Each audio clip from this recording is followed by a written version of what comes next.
starting right about now. And I'm happy to turn this over to Melvin Todd. Hey. Hey, first of all, good evening to everyone.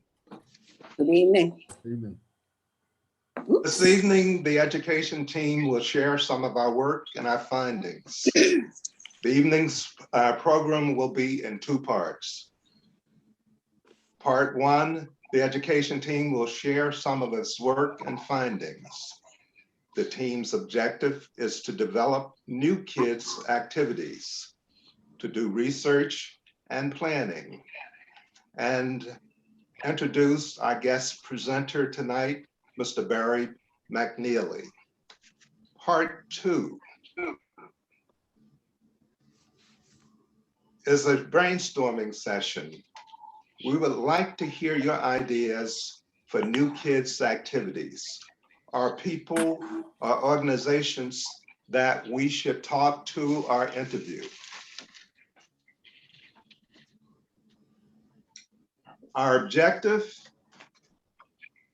is motivating the schools in Jefferson County to improve the teaching of history, Alabama history in particular. We found that there's a lack of knowledge and appreciation for Alabama civil rights history. And we hope to be able to make some changes there. Our strategic goals are in two areas of focus. One is how we tell our stories.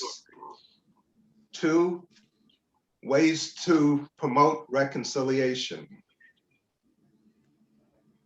We formed an education team to create a plan for Area 1. The members of that team are Janice Nixon, Leroy Simmons, Virginia Jones, Bobby Siegel, Veronica Jackson, and myself.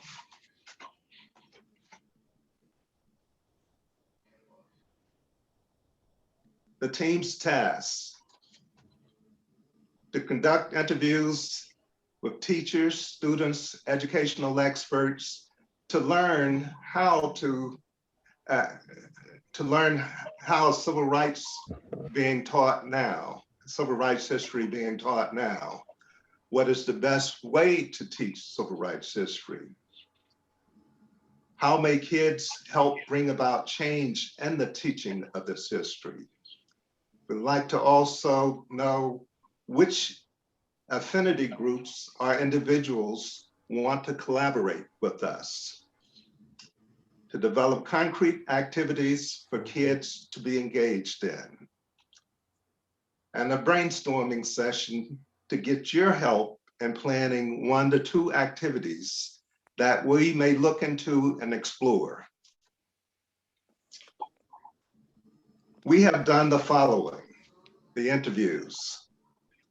We've interviewed thus far Maureen Costello from the Center for Anti-Racist Education. I believe they're part of Teaching Tolerance.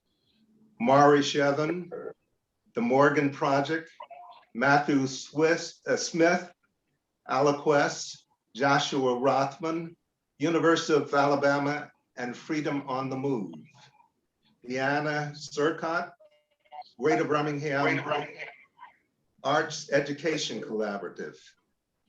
Our guest tonight, Mr. Barry McNealy, A.H. Parker High School and the Birmingham Civil Rights Institute. Ashley Jones and several students from the Alabama School for Fine Arts. We were pleasantly surprised that these groups were more than willing to help us along in our efforts to improve the education of our students in Jefferson County, in the Birmingham area, as far as civil rights history is concerned. We will have more interviews lined up. And if you have people that you can suggest us to talk to, we would be more than happy to engage them. I'd like to turn this part of our program over to education member Bobby Siegel. Take it away, Bobby.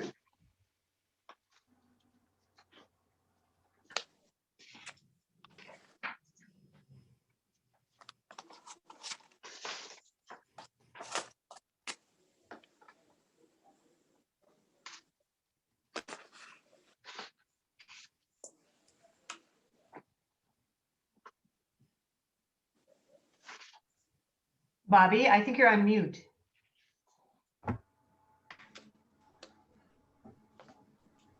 Funny, I'm telling everybody else to go on mute. And I was on mute. Okay, if you all would please put yourself on mute because extraneous sound has come through. And can you mute everybody? Most people are. Okay, if everybody will please put yourself on mute, except for Barry. Barry, stay with me. There you are. Okay, I'm delighted to introduce one of the people we have interviewed, one of the wonderful people we have interviewed, just to give y'all a feeling of what we have learned. And tonight is Barry McNealy, a renowned civil rights educator at Parker High School and a master tour guide at the Birmingham Civil Rights Institute, par excellence. And also, he is the author of Milestones Walking Tour and has been interviewed on numerous radio and TV stations. So, we're going to get a smattering of what we learned when we interviewed Barry. We're going to use 2 questions out of 6 that we used when we did the interview. And just to give you a taste, and you're bound to want more because we did. And Barry says this doesn't need to be the last time we work with him. So we're, and Barry told me in this introduction, he is absolutely, I mean, he's done everything in Birmingham, but in terms of civil rights for young people. And he said, I should speak from my heart. So I told him, I'm gonna tell everybody I love him. So that's from my heart. And so we're finding Barry at work tonight doing 2 things at once, which he is normally doing, sometimes 3 things at once because he is so in demand. And he is has his institute docents with us, and we're so pleased to have all of you here with us. And like I said, if any of you were children in 1963 in Birmingham, we hope you will consider joining our group. It doesn't cost anything, and we need your expertise. So now I'm going to turn it over to Barry, but I'm going to ask Barry the first question. Ann, can you take us off so we can all see Barry in live and there you go. Okay, Barry. Where I lost you, Barry. Where are you? Where are you? Oh, there you are. Okay, thank you.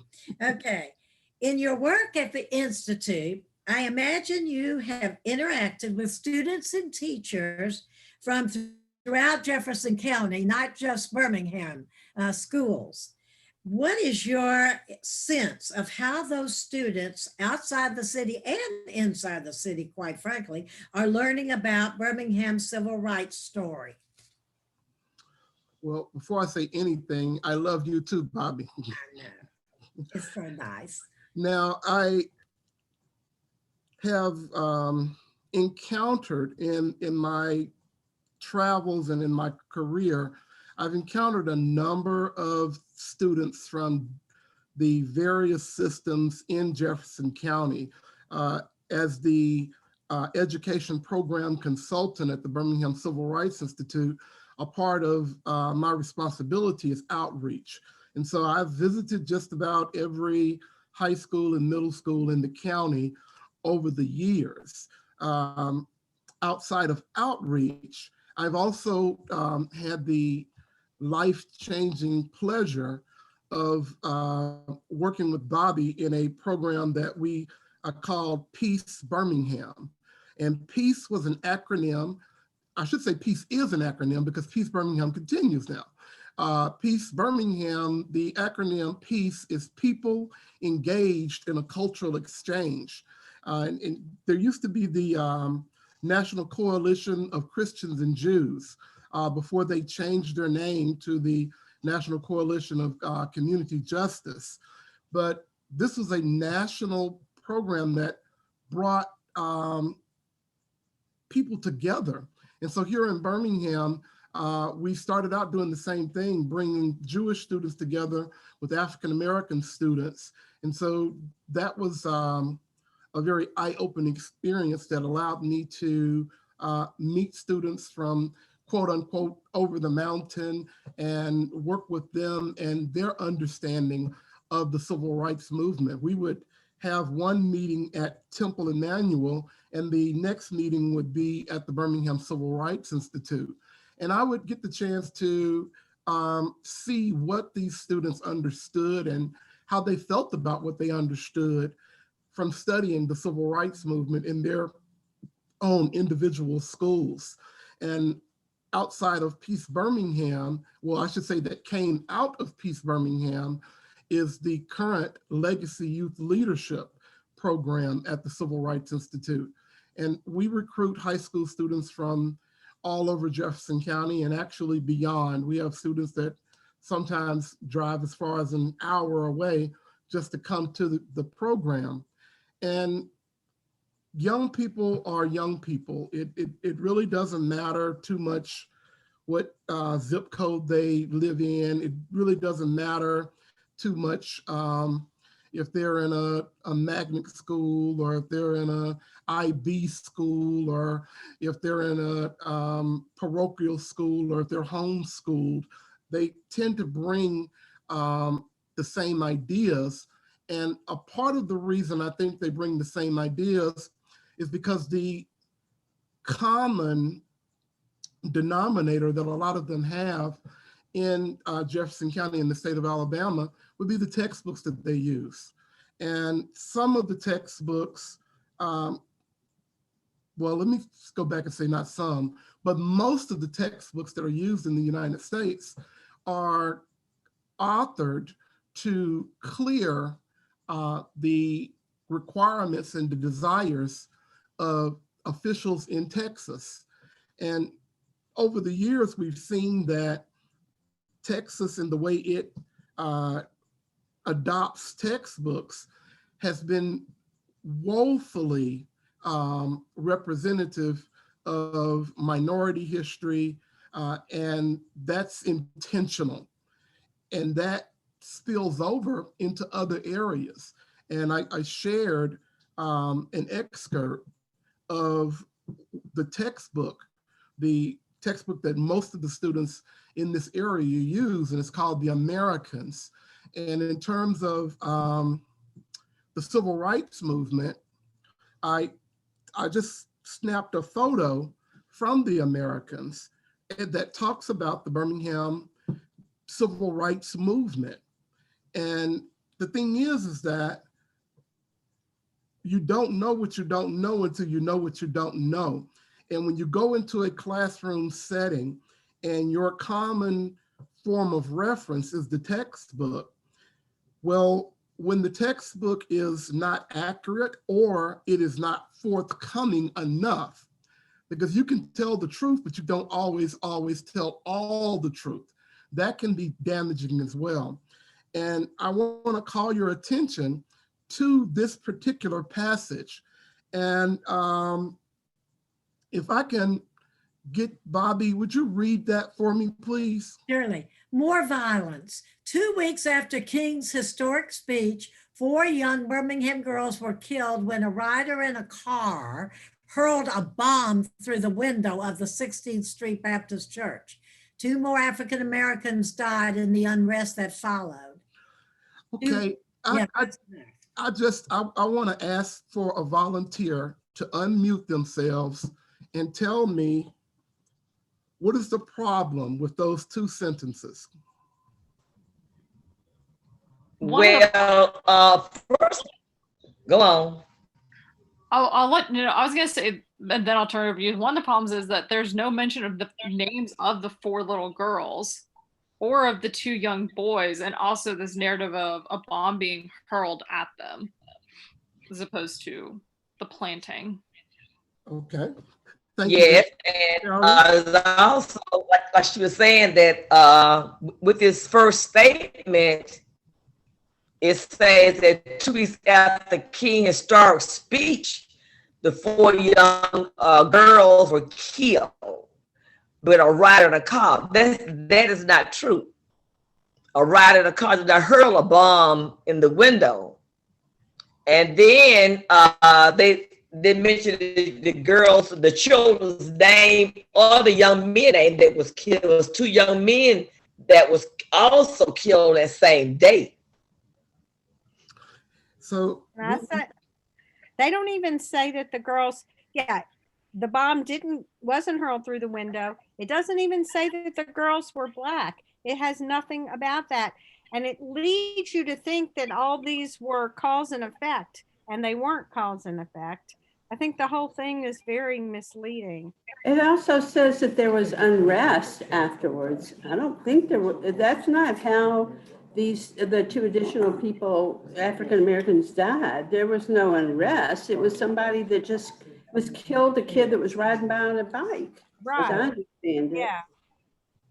Well, and what you see here, and we could go on with this, these 2 sentences. We could go on with this for quite a while, and there's so many things that you have pulled out of that. And I think it's instructive that it almost makes it sound, because when it says 2 weeks after King's speech, of course, we're talking about the March on Washington, but it almost makes it sound like the bombing of the 16th Street Baptist Church happened because Dr. King gave the I Have a Dream speech. Out, and it's not a cause and effect. No, I heard you say that it's not, it's there. I don't want to say there is no correlation, but there is no correlation. The bombing had nothing to do with the March on Washington. Exactly. But it had everything to do with the last gasp of legalized segregation in Birmingham, Alabama. It had everything to do with the integration of the Birmingham City school system, specifically Floyd and Dwight Armstrong going to Graymont Elementary School. And then later Ramsey was integrated. That's totally lost on students in Birmingham who read that passage. It is totally lost on students in Birmingham that Fred Shuttlesworth was almost killed trying to integrate Phillips High School in 1957. It wipes all of that away. And I'm limited for time, but I also want to say it totally wipes away the motivation of the Klansmen. They made it seem like the Klansmen were just some yahoos that rode around slinging bombs at people. No, they planned this. They constructed it. They went to the church. They dug a hole under the stairs of the church in the dead of night. It takes all of that away and makes it some instant, oh, somebody just did that. And when somebody just did that, then you totally lose the whole reason it was mentioned, in my opinion. And so when our students in these systems that surround Birmingham and Birmingham itself, when they are taught from materials such as that, and too late because I've said too much to quickly say, but let me say, the textbook is just a resource. The textbook is not the teacher. However, when you have inaccurate information like that present, you have to have something that's going to supplement that to make a bridge from where people are and what their understanding is to where they need to be and what actually happened. And that's something that I would task your organization with. How do you make that bridge to fill in the gaps for what's being taught that actually wasn't? Because sometimes it's harder to unteach something than it is to teach something. And I'll stop there. Thank you, Barry. And now Leroy has a question. Question number 3, Leroy Simmons, please. Will he be up? Okay, Sir Barry. In Monsignor. city schools and throughout the county, what do you think makes it easier for teachers to teach the Birmingham story? And what do you think makes it harder to teach the Birmingham story? Well, in brief, I'll say that history is regional. And so the story of the Birmingham movement, it's available to these young people. As awful as the phrase is, you can't walk down the street and sling a dead cat in Birmingham without hitting something that is relevant to this narrative. There are, I had a young girl in the Legacy program just this year in 2020, and she was a transplant from Wisconsin.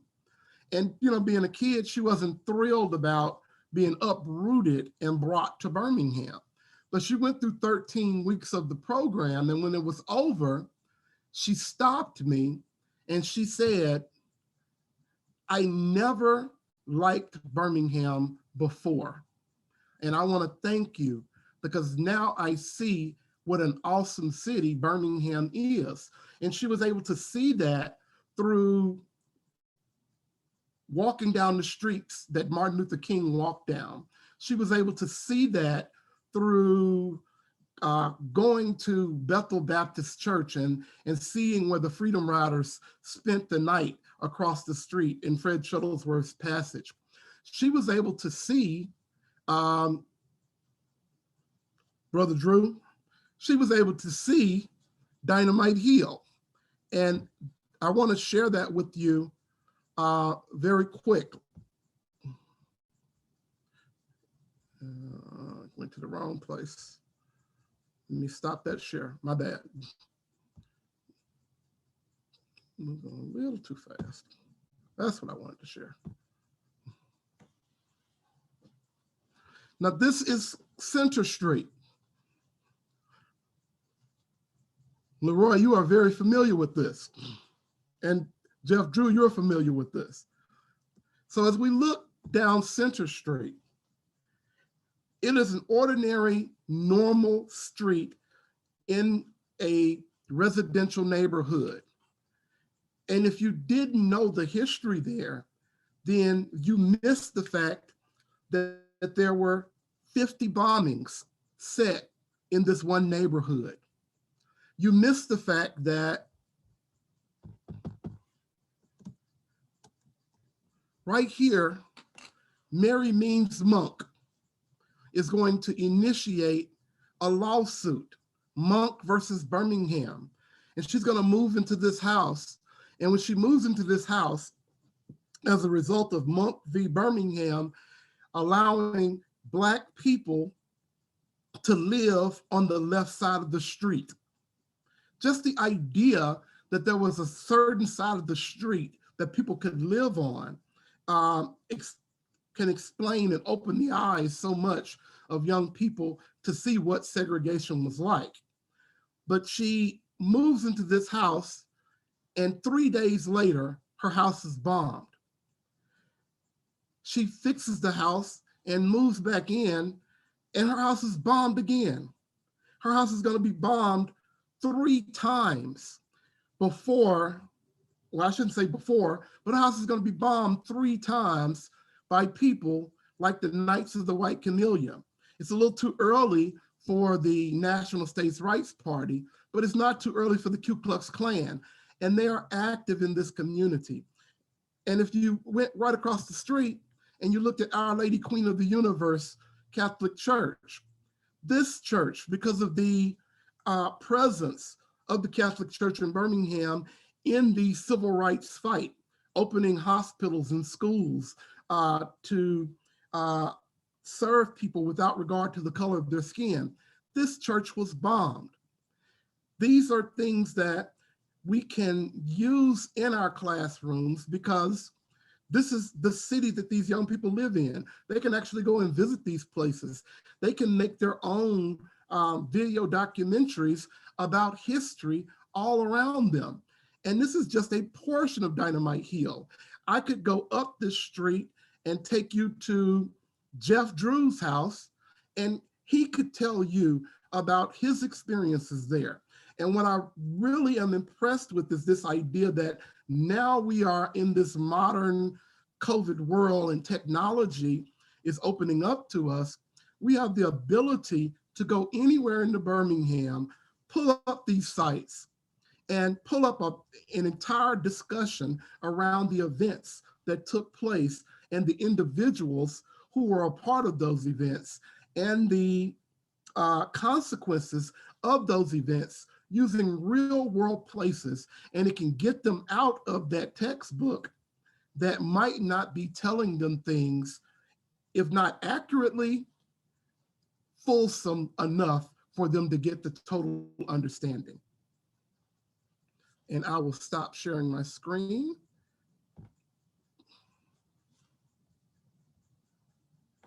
And so the idea that I discussed this with Bobby, when it comes to using virtual tours, because basically what I would have done is I would have gone through the narrative of what went on with Mary Means Monk and what went on with the Catholic Church. And I would have gone all the way up that hill to, I've talked about the bridge and so many different things, but that can be done in students' classrooms. You don't have to worry about the transportation cost of getting a bus. You don't need to worry about having a chaperone.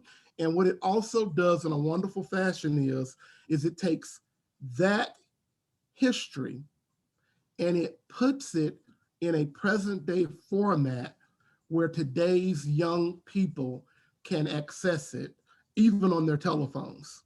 And so there are advantages definitely to teaching this history in Birmingham, Alabama. I thank you so much. And I wish we had time for questions, so we're going to have to hopefully do this again sometime. Thank you for coming, Barry, and presenting so beautifully. And thank you for bringing your wonderful docents who now have the privilege of hearing you talk to them and have a class. So like I said, you wear many hats at the very same time, and you are so capable of that. And you are a gift to all of us. Thank you. Thank you, Barry. My pleasure, Bobby. Barry, that was the west side of Center Street. They did not want us living on the west side of Center Street. Oh, the west side. Yeah, it was okay east, but not west of Center Street. That's why Monk's house got bombed.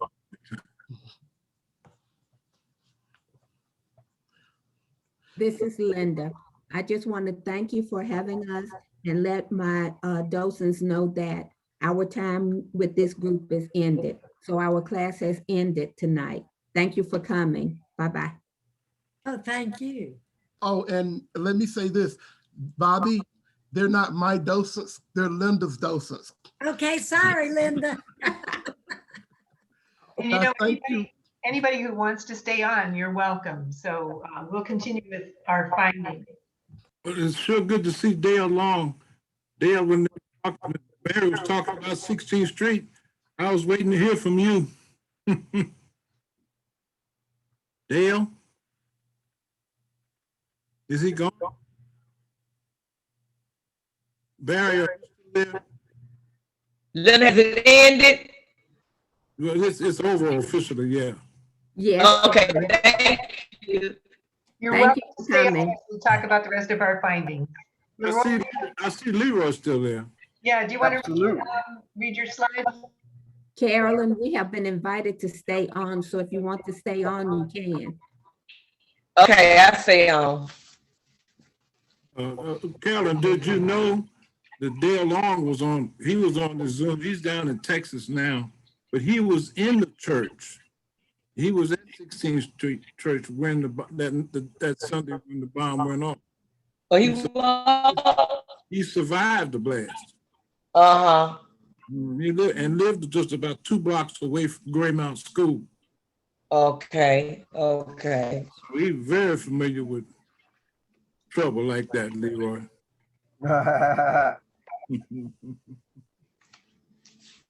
Very familiar. Yeah, Leroy lived just about across the street from Greymount School, and Armstrong brothers. Yeah, our backyards were separated by an alley during that time. That's right. They were in the neighborhood. And during the time when they integrated Greymount School, the FBI sat in our alley 24 hours a day for almost 2 years just to protect them. And Yeah. walked to school with them and Yes. sit in the classroom with them. They needed it. Yeah, absolutely.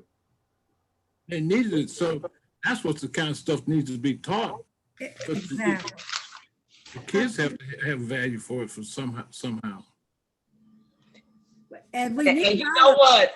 Since you all are the history of the civil rights movement, and that way you should be able to voice your opinions and your ideas when they invite you to the school, talk to the children. That's a way of teaching a child too. Your experience, you sharing what you went through. I mean, I was in that era, but I didn't take part in it. You know what I'm saying? I was in the era. I knew all that was going on. I knew the episode happened at the park and at the church, but I didn't take part of it. I didn't engage in it. Yeah. Well, thank you. You all did. We're gonna, we want you to hear what we have been doing as a committee. So right now, Virginia and Leroy are gonna read some slides so you can see what we have been up to. Okay. Slide Okay. number 10 says, Okay. how to teach hard history. TSU, teach the truth, not the myth. Tell stories from the point of view of the people involved. Introduce stories of new people, something fresh that you're not going to hear in the history book. Have students grapple with the kinds of decisions people are making all the time. Allude to emotions that are brought up. Empathy and understanding. Emotional and social intelligence. That's what we have come up with in the committee, how to teach hard history. Mm-hmm.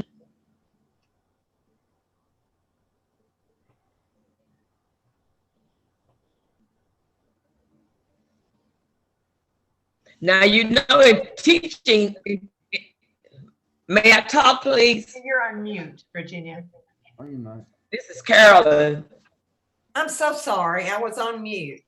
How to make it, I'll skip it and read it. Help teachers.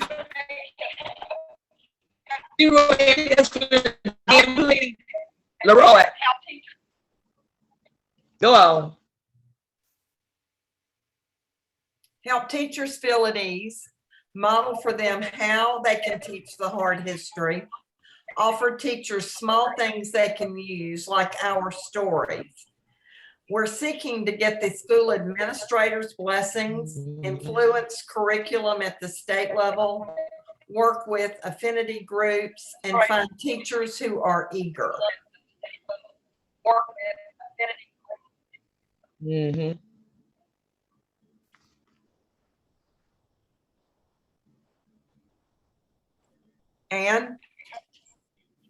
Anne, is this the brainstorming time slide yet?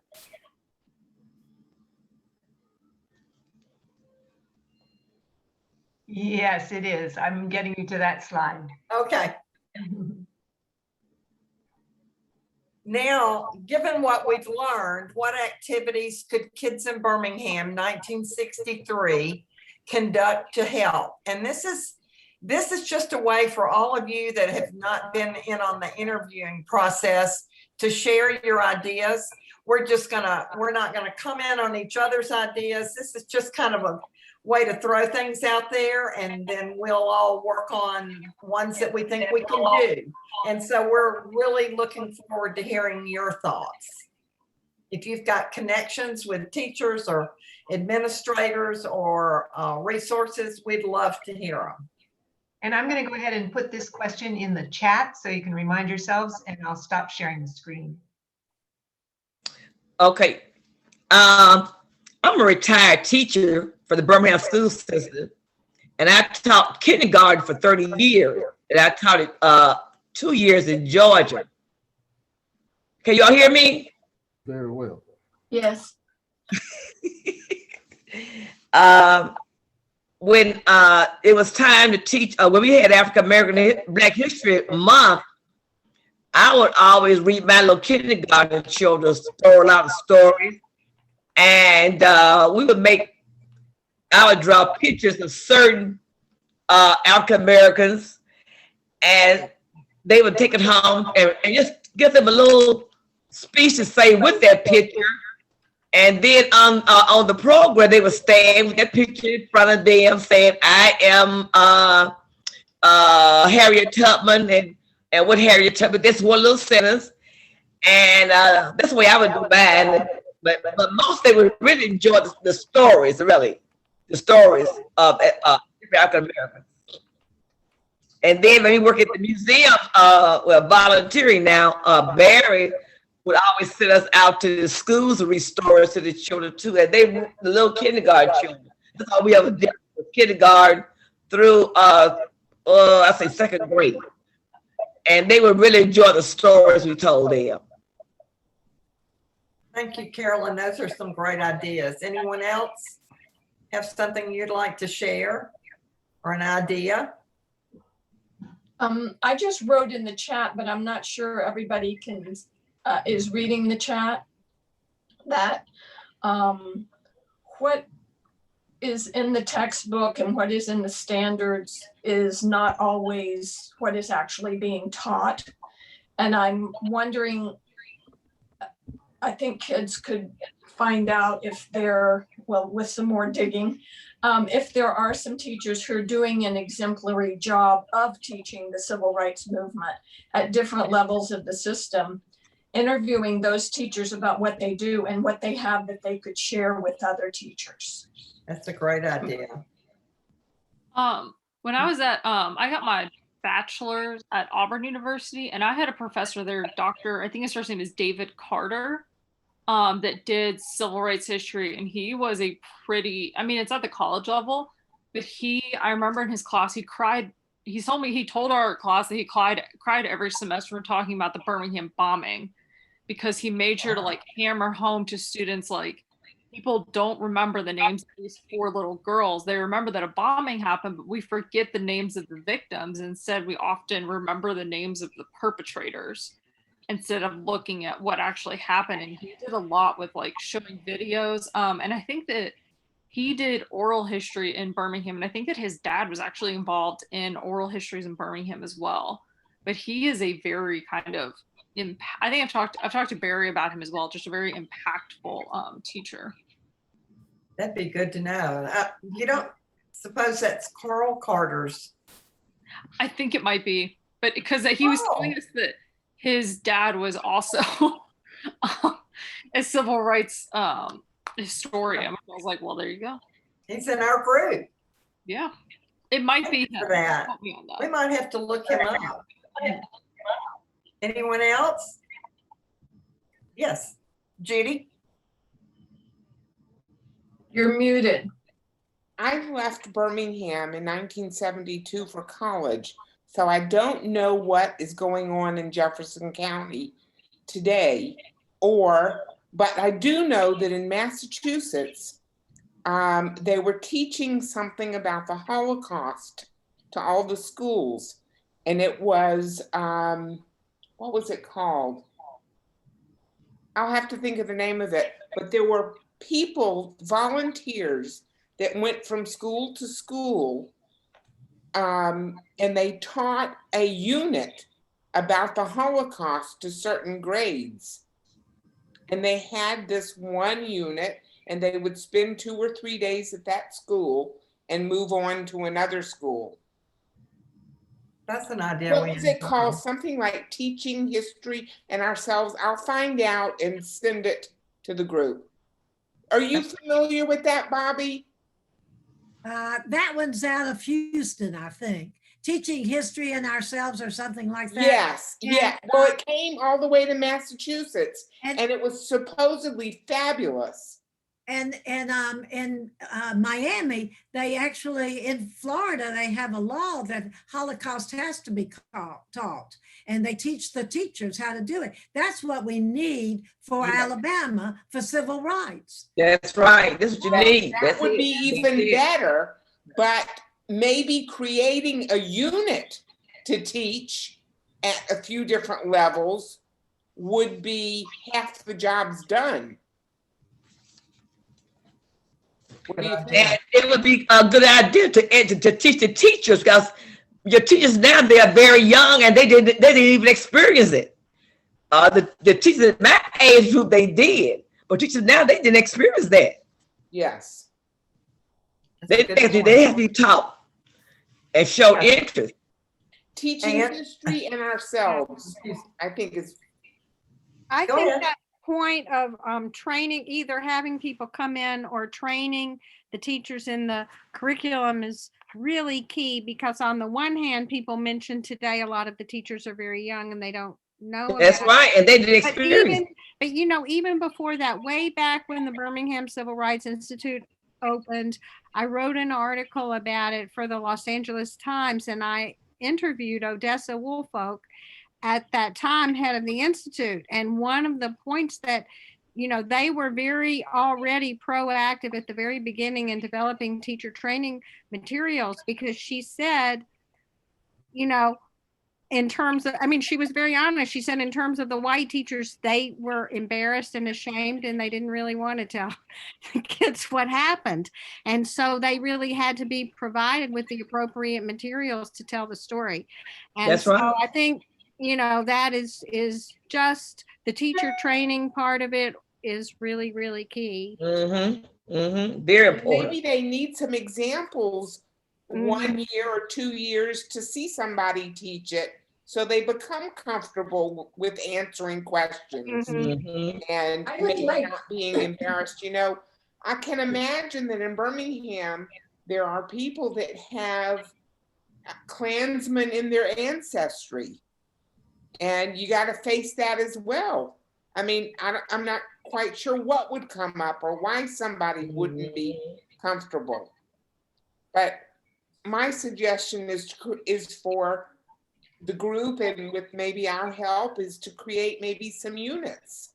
Okay, I'd like to add something on top of what people have said about teacher training.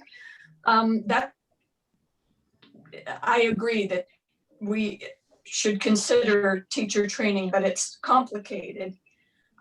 Teachers are required to take a certain number of professional development hours a year, and the offerings are determined by the district, usually a list of offerings. Somebody has to develop the training. It has to be excellent, and I mean excellent, in order for teachers to pick it up and use it. And there has to be follow through into the classroom. It can't just be gathering teachers together in a room, giving them some materials and saying, here, go teach this. It then has to be followed back into the classroom with follow-up, with feedback, with support. It's a very large undertaking, and I'm completely in favor of it. But if we're going to go that route, there's worlds of literature out there and lots of experts on what is effective. I don't call it training, professional development for teachers. And we would, as a group, would need to immerse ourselves in that in order to design a program that is effective and powerful. And Very that good. doesn't happen easily. You know, Teachers are busy, busy people, and they don't have so much room in their curriculum to add things. So that's, Yes. if I may, just for a second. This is Dale. How y'all doing this evening? good. Good. Good. Good. A couple of quick points. The first one is, it's always interesting to compare what happened in Birmingham 60 years ago as to what's going on today. In some instances, it's pretty much the same. And in other instances, we are headed back into the direction that we left 60 years ago. Another point I'd like to make is that a significant resource would be the Kids in Birmingham 1963.org website. There's a wealth of information there of people who have told their stories about their experiences growing up. So that's a great place to call to begin. And many of us have taken a whole lot of time to put that together, you know, and Ann brought us all together. So I would offer that as a resource as well. And then I'm currently working with a group, and I'm not sure how they got together, but in sometime soon, I think next month, I'll be speaking to at least 20 different high schools on a Zoom call about my experiences in Birmingham. So it's something that I try and people just call on me basically from finding me on the website or looking me up. So, you know, I'm always willing to do it if people ask me to get involved, and it's a pleasure to be a part of this group. And how are we doing on time? We have 7 more minutes. Okay. Anybody else? Yeah. Yes. Please. Celia. Hi. I've been listening to all these stories, and as far as the Holocaust issue that Judy mentioned, I think there's funding at a national level for a short period of time for that, and I know a lot of Holocaust survivors go into schools and have been part of that. And Dale, it's great that you're, you know, as a survivor, you're going and talking to people. Another thought I had is, if some of these, it's written down, you know, your stories, but are there videos of people who survived each period of time, 63, before, after, now, people who have survived experiences that maybe somebody in the future wouldn't really believe if they didn't hear somebody who actually experienced it describe it, and it can help make it come to life for some of the kids. It's just a thought. There's one, let's see, one that I did at Rutgers University and another one at the University of Michigan. If you Google Dale Long, it's all there. That's great. And also, as far as this, so this is not just in Birmingham, it's in other places. That's great, because Birmingham and the history of Birmingham certainly, you know, has its place in their history. So it's great. Thank you. I don't know the status of your group. I don't know if you guys are like a loose collective or an established nonprofit. So just let me know. But I don't know if you guys have folks that can help with grants. But if you want to like get schools involved some way with like doing so many days or doing like a certain course or something without having to do professional development and provide like course hours and stuff like that, perhaps you could work on tying it to grants for field trips that are relevant or something along those lines. I don't know what you do as a group, but sometimes a reward might be enough. Well, thank you, Brandy. This is Ann, and we are a nonprofit, and we are planning to look for funding for this. So if you're someone we should contact about ideas for how to do that or where to go, we'd appreciate it. I'm not much of a grant writer, so, but I know there are grants out there, and you know, there are like an overnight trip to EJI, and I don't know, the Lynching Museum, stuff like that might be something that would get a teacher involved. Yeah, I think so. And the work of this education team is to come up with a couple of activities that we will seek funding for. And also we're finding that there's a lot going on already, and we can collaborate with. Always great. Never want to reinvent the wheel if you don't have to. Good point. These have been great. Anybody else? Everybody speak up if you have. Yes, Libby. In terms of kind of activities to get students involved, when I was living in Baton Rouge, I went to the World War II museum that they have in New Orleans. And what they did was like just when you went through the museum, you got like chips at the very start where you took one person's story and you followed it throughout the museum. I think I got a British nurse, but you could get like even like members of like the Nazi camp or like members of the people who were afflicted by the Holocaust. And you followed their story specifically, and it was a way to get people to think about it more on that individual level, which might be a potential activity for students. Like if you're mentioning that the kids website and the fact that there are people are still around that lived through these things. So perhaps getting students to say in a group or individual, like you could assign this one person and you need to track their story throughout the thing, or even if you had them like in groups and even gave them like an actual person that was maybe still living and was like, go out and do some type of oral history. Because I think sometimes tying students, especially with history, they think a lot of time like, oh, it happened so long ago, but sometimes tying them to like one individual gives them a narrative of here's how It makes it more personal. Yeah. Elizabeth, you're right. We need to do the video library, but we also need to administer with a face-to-face contact. It seems that when talking with students, face-to-face contact is better, and the message gets across much better by film. Now, I'm not trying to negate film at all. I'm just saying that when you pick stories, you have to realize who you're talking to, and depending upon the age of the student, you can determine their interest. That makes the message really get through, because you can provoke questions, and then that's right, really sinks in. You can't really good questions on a sensitive subject like that unless you're in person.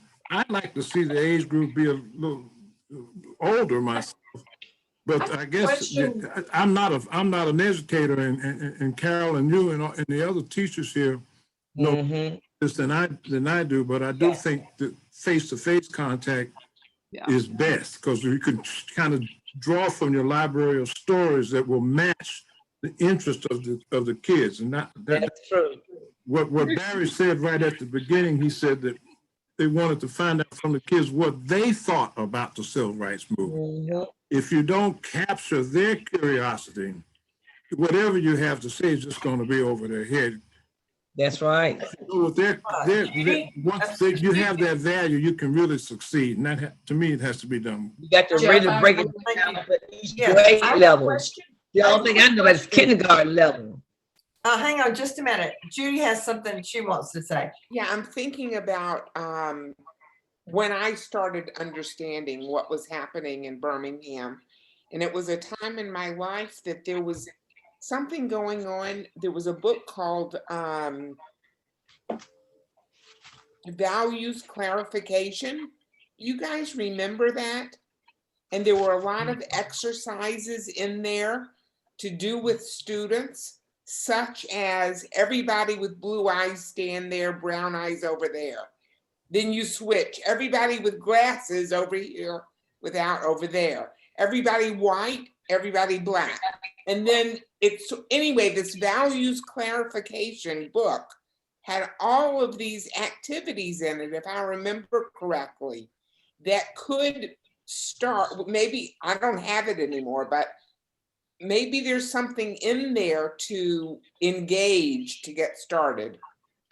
As Jefferson was saying, that you need them involved. And then of course, those sides of the classroom come together and realize they're still the same people, and they have some things in common with others and not other things. But anyway, so it's some of this is also, I believe, teaching values. Right. Absolutely. Absolutely. No question about it, Judy. You hit the nail on the head. Once you can establish what is important to your audience, to these kids, then you can tailor your story so that it stays with them, because that's right. In fact, they'll be responsible for passing these stories on later. And so you don't want to miss the point. You don't want to miss the point. If you're not communicating, if it's not being absorbed, it doesn't work. And so that value situation, and I know you guys will all bear me out on that, this value situation. I have a question. So It very is totally a practical question.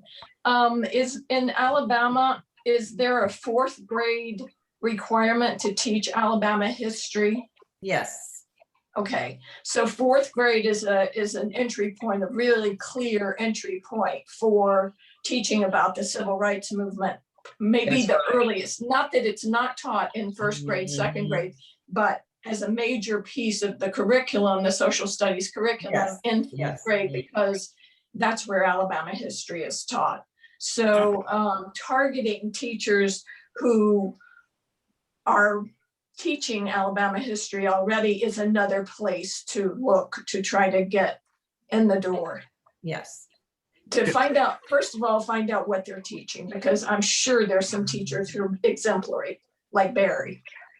I'm hoping that we have a 4th grade teacher that I taught with for a potential interview in the next few weeks. But thank you all.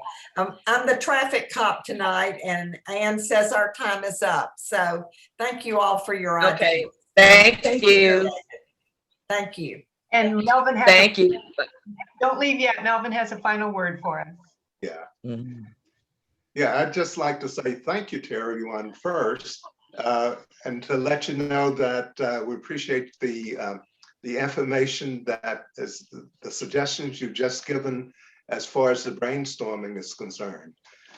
During our interview process, we were pleasantly surprised at how willing and eager the people we interviewed were in working with us. We found that there are numerous groups that are out and about in Alabama that are trying to do work similar to what we're doing as far as making kids better citizens by the use of working together and knowing what the history of the state is. The education team will be doing work to try to basically create some synergism by collaborating.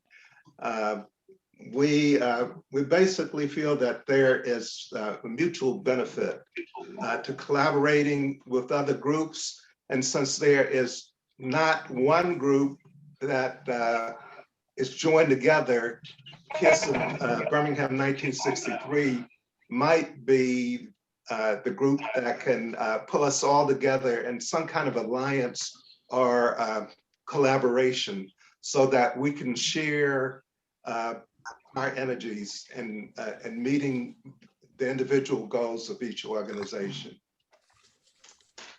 That is all that I have right now, and just want to thank you guys again for your participation. Thanks again. Thank you. Thanks, everyone. Thank you very Thank much. you. Bye-bye. And thank you, Bobby, for everything. Good night. See you all. Thank you, Bye-bye. everyone.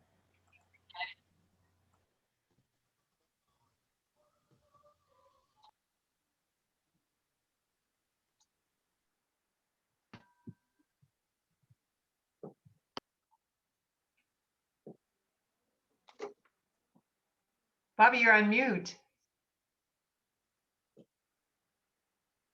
You're still on mute. Said all those students, so you had 5 students of mine on earlier. Some of them dropped off, but anyhow, and they're all on Social Security. So that means I'm really old.